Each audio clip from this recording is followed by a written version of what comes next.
তো ভিউয়ার্স আসসালামু আলাইকুম, কেমন আছেন আপনারা? ভালো আছেন? আমি ভালো আছি আলহামদুলিল্লাহ। তো আজকে আমি আপনাদেরকে দেখাবো টক দই রেসিপি। তো ভিউয়ার্স আজকে আমি আপনাদেরকে দেখাবো টক দই এবং মিষ্টি দই বানিয়ে।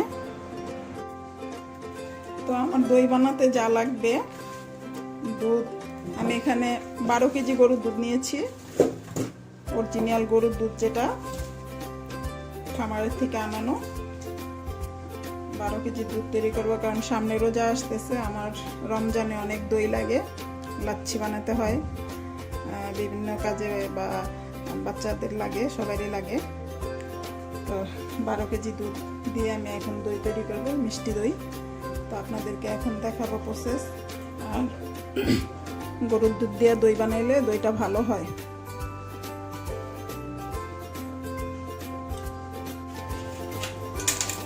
আমি দুধগুলি সব পাতিলার মধ্যে ঢাইলে নিতেছি, নিয়ে চুলায় বসাই দেব।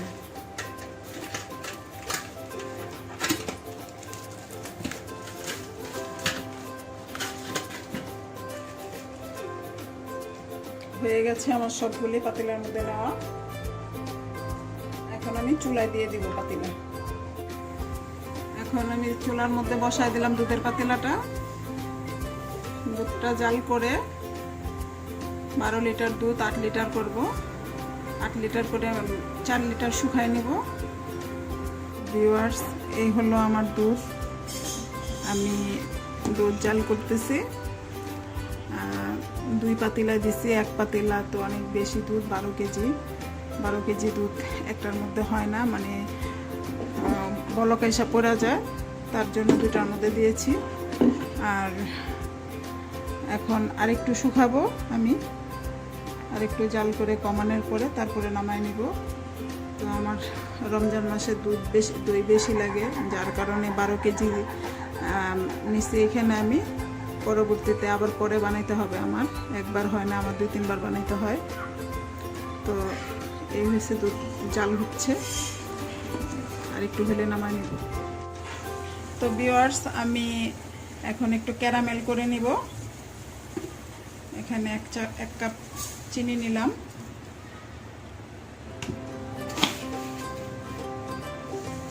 চিনিটা আমি ক্যারামেল করে নেব।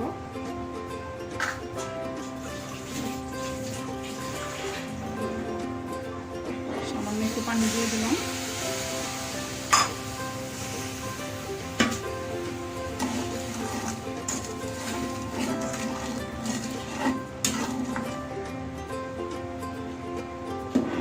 ক্যারামেল করে ক্যারামেলটা দুধের মধ্যে দিয়ে দেব।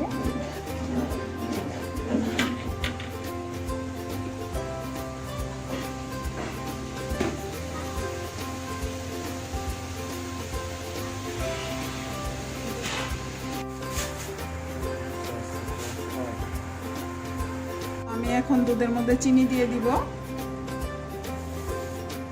চিনিটা আপনাদের স্বাদ অনুযায়ী দিবেন, যে যতটুকু মিষ্টি খান।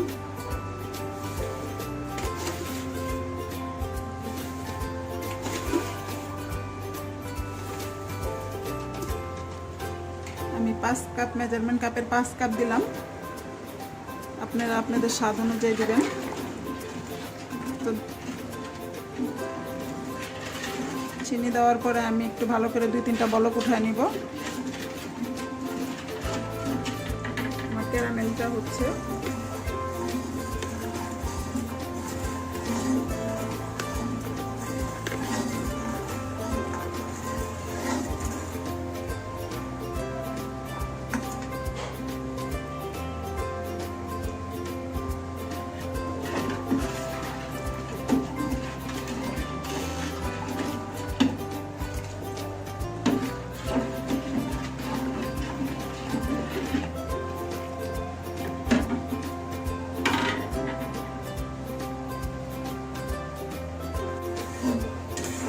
তো আমার ক্যারামেলটা হয়ে গেছে।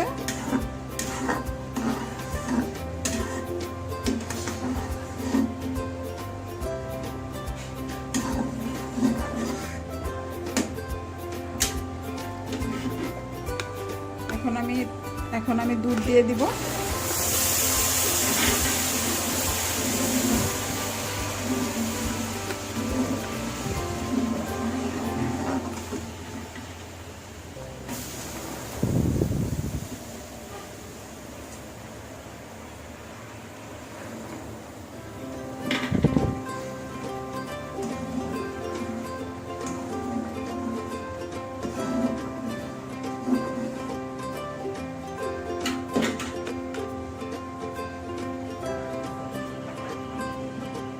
এখন আমি এটা ঢেলে দিব এটার মধ্যে।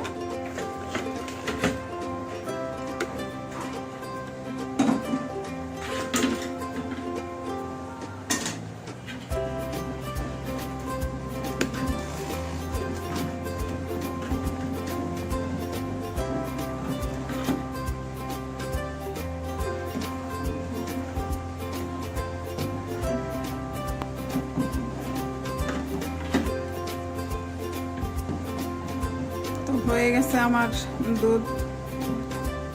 এখন আমি চুলাটা নিভিয়ে নিব। দুধটা ঠান্ডা হলে তারপরে আমি এর মধ্যে দই মিলাবো। তো এটা ফ্যানের বাতাসে ঠান্ডা করা যাবে না, এমনিতে আস্তে আস্তে ঠান্ডা হলে তারপরে কুমকুমা, যখন কুমকুমা ঠান্ডা থাকবে তখন হবে, তখন আমি এটার মধ্যে দই মিলাবো, দইয়ের বীজ মিলাবো।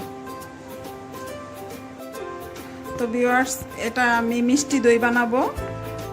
তো এটা ক্যারামেল করে দিয়েছি এটার ভিতরে, আর এটা টক দই করব। এটা টক দই করব, এটার মধ্যে ক্যারামেলটা দিয়ে নেই। এখন এটার মধ্যে আমি একটু চিনি দিয়ে দিব।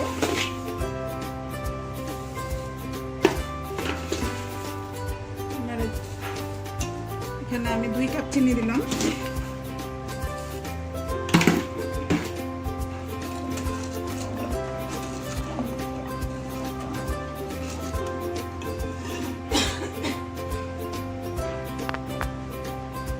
ভালো করে বলক আসলে, 2-3টা বলক ওঠার পরে আমি চুলা নিভাই দিব।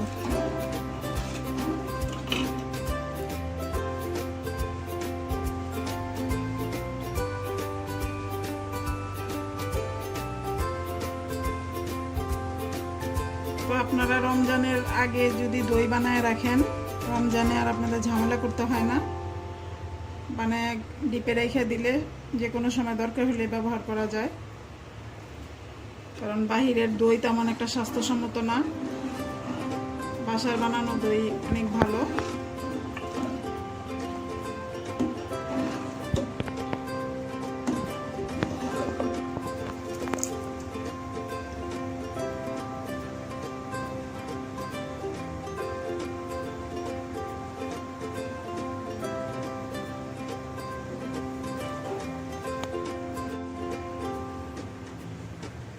আমার দুধটা বলক উঠছে, 2-3টা বলক আসছে। এখন আমি চুলাটা নিভাই দিব, দুধ ঠান্ডা হওয়া পর্যন্ত অপেক্ষা করব।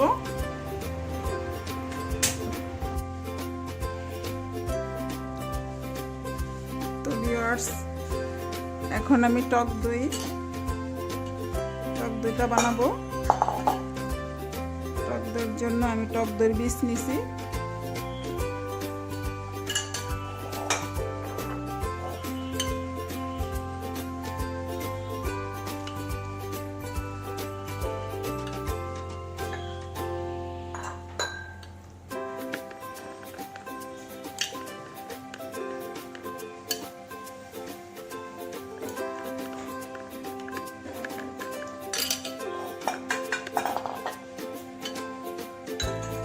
টকদের পানিটা ঝরাই নিছি।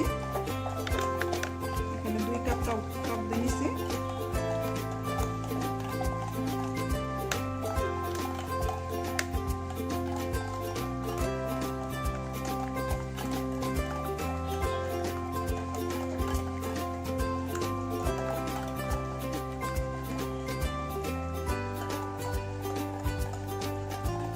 তো হয়ে গেছে আমার দুধটা মিক্স করা। এখন আমি দই মিশাবো।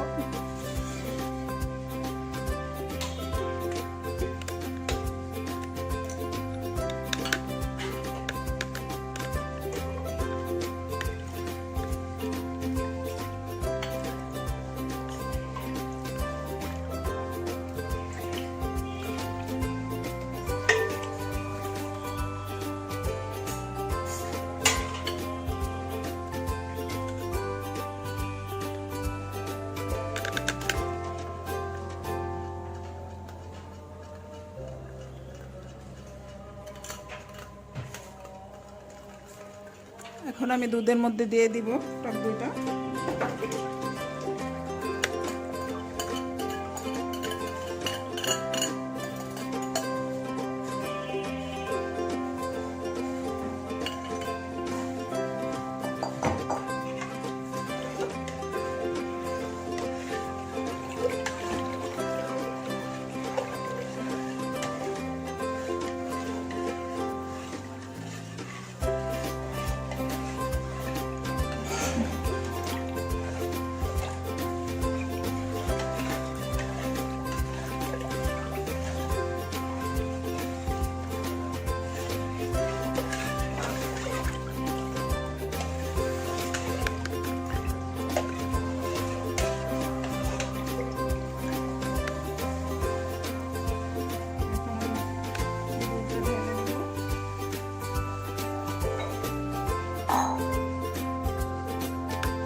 তো এই হলো আমার টক দই।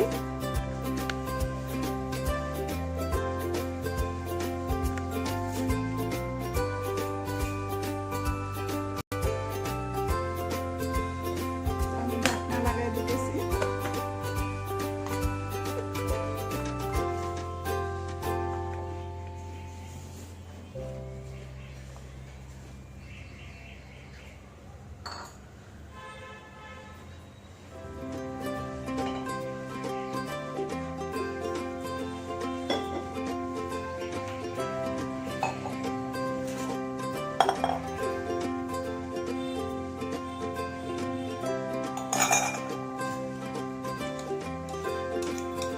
আমার মিষ্টি দই।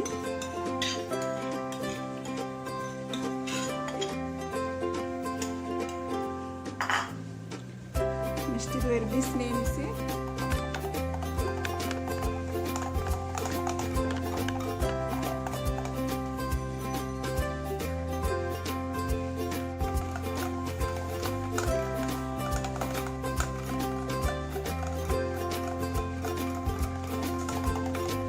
মিষ্টি দইয়ের বীজ হয়ে গেছে আমার।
তো ভিউয়ার্স, হয়ে গেল আমার দই, মিষ্টি দই এবং টক দই।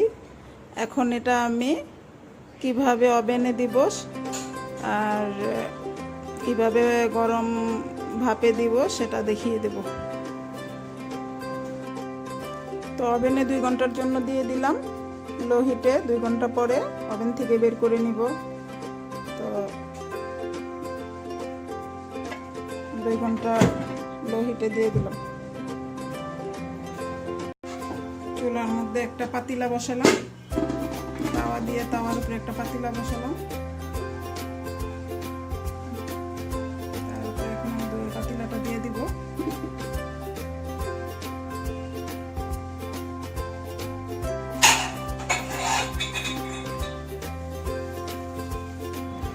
হয়ে গেছে আমার দই বানানো। এই হলো আমার মিষ্টি দই, আর এই হলো টক দই। তো আমি দেখাই দিতেছি আপনার কি সুন্দর জমছে আমার দইগুলি। একটু কাইটা দেখাই দিব।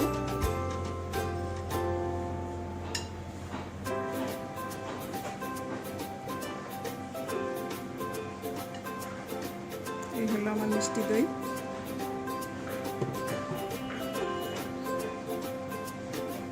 এই হলো আমার টক দই। কি সুন্দর জমছে আমার টক দই।